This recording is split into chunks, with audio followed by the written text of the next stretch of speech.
नमस्कार। Star on tarot channel पर एक बार फिर से आपका हार्दिक स्वागत, अभिनंदन। आज की हम एक छोटी सी शॉर्ट रीडिंग करने वाले हैं, ये देखने के लिए कि आपके पार्टनर की एनर्जी कैसी है। अगर कार्ड्स निकलते जाएंगे तो रीडिंग लंबी भी हो सकती है, कोशिश करूँगी शॉर्ट में करूँ, बट जैसा कि आपको पता ही है कि एनर्जीज़ जैसे जैसे निकल कर के आती है वैसी वैसी हम रीडिंग करते जाते हैं। तो हम अपने कार्ड्स से पहले देखेंगे कि उनकी एनर्जी अभी इस समय कैसी हो रही है। 3 कार्ड्स निकालूंगी ये देखने के लिए कि उनकी एनर्जी कैसी हो रही है। Archangel Michael, dear spirit guides and the universe, please give me clear guided messages for my viewers that are in their highest good. Cards को हमने शफल कर लिया है, डेक को हमने 3 में डिवाइड किया है और 3 कार्ड्स हम निकालने वाले हैं ये देखने के लिए कि आपके पार्टनर की एनर्जी कैसी है अभी। 1, 2 और एक नीचे से कार्ड लेना चाहती हूँ मैं, 3। जाने क्यों मैंने ये तीसरा कार्ड पहले क्यों खोल दिया, आई डोंट नो, बट चलिए देख लेते हैं उनकी एनर्जी कैसी है। फर्स्ट कार्ड आया है उनका द वर्ल्ड। मैं रिवर्सल्स नहीं पढ़ती हूँ, सो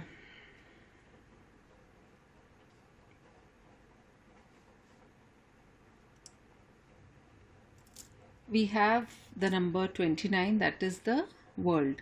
इसके बहुत सारे मीनिंग्स निकलते हैं, लेकिन अगर एनर्जी को हम चेक करें तो इस समय वो अपने आप को इस दुनिया से बिल्कुल अकेला महसूस कर रहे हैं। कहीं ना कहीं एक कंप्लीशन का कार्ड है, द वर्ल्ड का कार्ड आता है, तो यानी एक साइकिल जो है कंप्लीट हो गई है उनकी लाइफ में। अब वो किसी भी रूप से हो सकती है साइकिल कंप्लीट। 11 नंबर आ रहा है यहाँ पर, और यहाँ पर again we have victory 28 which is 10। Completion की जो है एनर्जी वो निकल के आई है, और बीच में आ रहा है हमारा हीलर ऑफ द एजेस। कहीं ना कहीं वो अपने आप को हील करने की कोशिश कर रहे हैं, कुछ विक्ट्री चाह रहे हैं। देखते हैं वर्ल्ड कार्ड के नीचे क्या चीज़ क्लैरिफाई करता है वर्ल्ड कार्ड को। आप में से कुछ लोग हो सकते हैं कि 111 उनको दिखाई दे रहा हो। वर्ल्ड कार्ड के लिए क्या कार्ड निकल के आना चाहते हैं, लेट अस सी। 3 कार्ड्स ले लेते हैं वर्ल्ड कार्ड के लिए भी। थोड़ी सी रीडिंग को हम थोड़ी से एक्सपैंड करके देखते हैं क्या कार्ड निकल के आता है। एक कार्ड ऊपर से, एक कार्ड नीचे से और एक कार्ड बीच में से। हीलर ऑफ द एजेस के लिए क्या कार्ड्स देना चाहता है tarot, healer of the ages, और हमें थोड़ी सी क्लैरिटी मिल जाएगी। एक कार्ड ऊपर से, एक कार्ड नीचे से और एक बीच में से। विक्ट्री का कार्ड किसको सिग्निफाई कर रहा है, क्या बताना चाह रहे हैं विक्ट्री के लिए।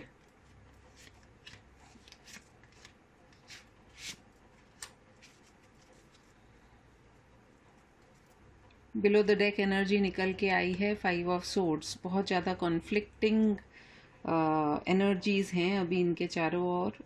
आप में से कुछ पार्टनर्स के हो सकता है बहुत सिवियर हेडेक भी हो रहे हों या होते आए हुए हों। कहीं ना कहीं सब चीज़ों से कहीं दूर भाग जाना चाहते हैं वो, और बहुत सारी डिप्रेशन की एनर्जी इनके अंदर बहुत ज़्यादा है जो मैं देख पा रही हूँ। चलिए वर्ल्ड का कार्ड निकल के आया है, इसको देखते हैं, क्लैरिफाई कर रहे हैं। The night of pentacles, the 9 of cups and the page of wands. कहीं ना कहीं एक ये जो साइकिल ख़त्म हुई है उसके बाद ये नाइट ऑफ पेंटिकल्स का जो कार्ड आया है ये दिखा रहा है कि ये शायद उन्होंने बहुत टाइम ले लिया है किसी चीज़ का निर्णय करने में, एंड दैट इज़ वाई इनकी प्रोग्रेस, इनकी लाइफ में बहुत सी ऐसी चीज़ें जो हैं वो रुकी हुई हैं। अब ये हो सकता है इनके वर्क एरिया से भी रिलेटेड, इनके रिलेशनशिप से भी रिलेटेड। कहीं ना कहीं जो करना चाहते हैं, जो इनकी विशफुल थिंकिंग है, उसको लेकर के ये बेसिकली तो पेज ऑफ वॉन्ड्स बड़ी इमेच्योर सी इनकी एनर्जी है। बहुत हैप्पी गो लकी टाइप्स भी हो सकते हैं, लाइफ को पूरे अच्छे से एंजॉय करना, किसी की परवाह नहीं करना, और बहुत सारी इनकी इच्छाएं जो थी वो ये पूरी करना चाहते थे, लेकिन वक्त रहते इन्होंने करा नहीं, और जब किया भी तो अब इनकी स्थिति देखिए कैसी है, पैरों में जूते भी नहीं बचे हैं।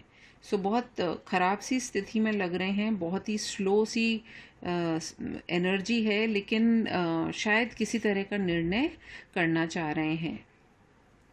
इनको मैं ऐसे रख देती हूँ तो शायद थोड़ा सा क्लियर हो। हीलर ऑफ द एजेस का कार्ड क्या दिखाना चाहता है? We have death, rebirth, justice and judgement.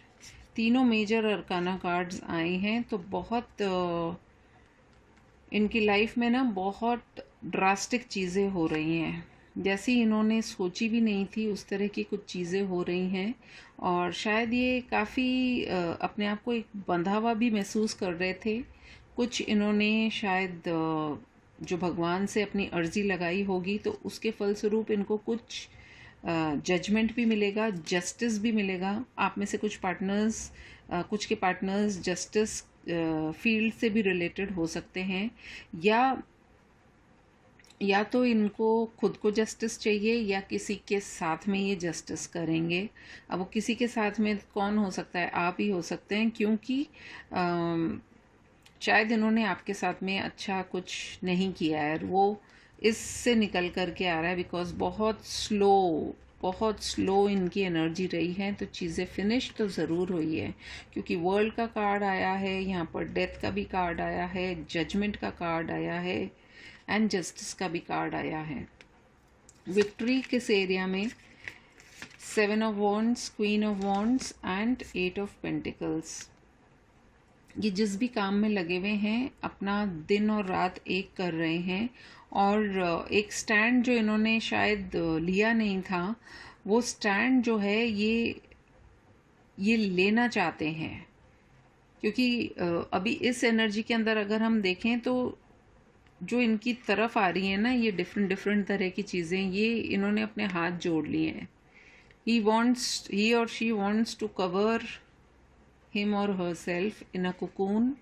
एक किसी पॉजिटिव उसमें कवर करना चाह रहे हैं। हो सकता है कुछ मेडिटेशन या किसी तरह की कुछ रेकी हीलिंग या कुछ क्रिस्टल से रिलेटेड कुछ ना कुछ ये ऐसा यदि करेंगे तो इनको इससे फ़ायदा भी मिलेगा।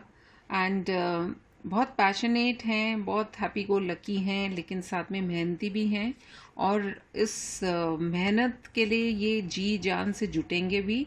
और क्वीन ऑफ वॉन्ड्स जो होती है वो बहुत क्लियर होती हैं, तो पैशनेट भी हैं, और कुछ ना कुछ क्लैरिटी जो है अपनी लाइफ में ये चाह रहे हैं।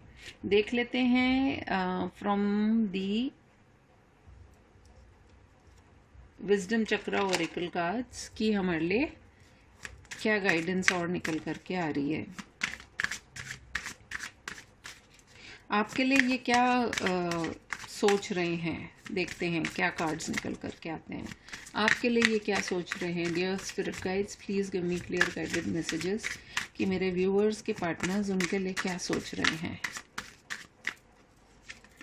We have joy, instinct and release. कहीं ना कहीं आपके साथ में इन्होंने एक बहुत जॉयफुल लाइफ जो है या जॉयफुल मोमेंट्स को एक्सपीरियंस करा है, और पहले शायद ये आपको बहुत लाइटली लेते थे, और कहीं ना कहीं इनकी जो इंस्टिंक्ट है वो अब जगी है, और ये रिलीज़ कर रहे हैं नेगेटिव चीज़ों को। और जैसे होता है, ये भी एक डेथ की एनर्जी है, तो डेथ के बाद में रीबर्थ भी होता है। एंड अभी ये बहुत ज़्यादा वर्क कर रहे हैं। अब ये वर्क हो सकता है अपने वर्क में ही कर रहे हों, या आपके और इनके बीच का जो रिश्ता बिगड़ा है उसको लेकर के कर रहे हैं। कहीं ना कहीं ये प्रेयर भी करना चाह रहे हैं, क्योंकि इन्हें डर है कि शायद आप इन्हें रिजेक्ट कर देंगे अब, क्योंकि इन्होंने, भाई ये तो बहुत ही, क्या बोलूँ मैं आपको, बहुत ही सोतू राम से रहे हैं आपके पार्टनर, और सोते रहने की वजह से इन्होंने जो इनको जो करना चाहिए था, आपके लिए स्टैंड लेना चाहिए था, वो स्टैंड भी नहीं लिया है। सो लेट्स सी एंजल्स आपको क्या कह रहे हैं। इन द मीन वाइल आपको क्या करना है।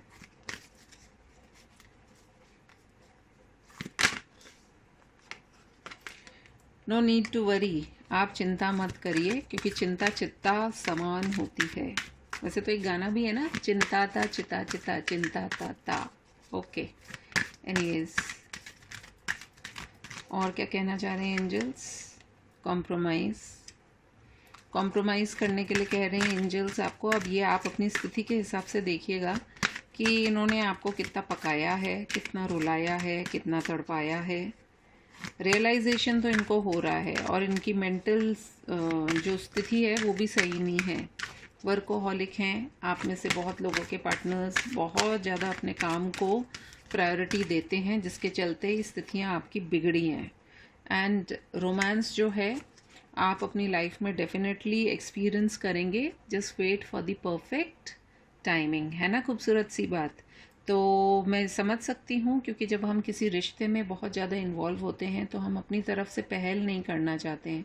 लेकिन एक बात फिर भी मैं कहना चाहूँगी कि प्लीज़ सेल्फ लव में आइए। जब तक आप अपने आप को इम्पोर्टेंस नहीं देंगे, आपके पार्टनर आपको भी इम्पोर्टेंस नहीं दे पाएंगे। और ये आपकी लाइफ में हर उस समय लागू होगा जब आप अपने आप से बढ़कर के सामने वाले को ज़्यादा इम्पोर्टेंस देते हैं। इम्पोर्टेंस दीजिए, लेकिन अपनी इम्पोर्टेंस को कम मत करिए, है ना।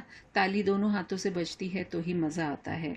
अगर आपको ये मेरी रीडिंग पसंद आई हो तो please do like, comment, share and subscribe to my channel. और यदि आप मुझसे रीडिंग लेना चाहते हैं तो डिस्क्रिप्शन बॉक्स के अंदर मेरा नंबर लिखा हुआ है। You can please contact me for a paid reading. और मैं आपसे मिलूँगी अपनी किसी और रीडिंग में। तब तक के लिए टेक केयर, बाय बाय।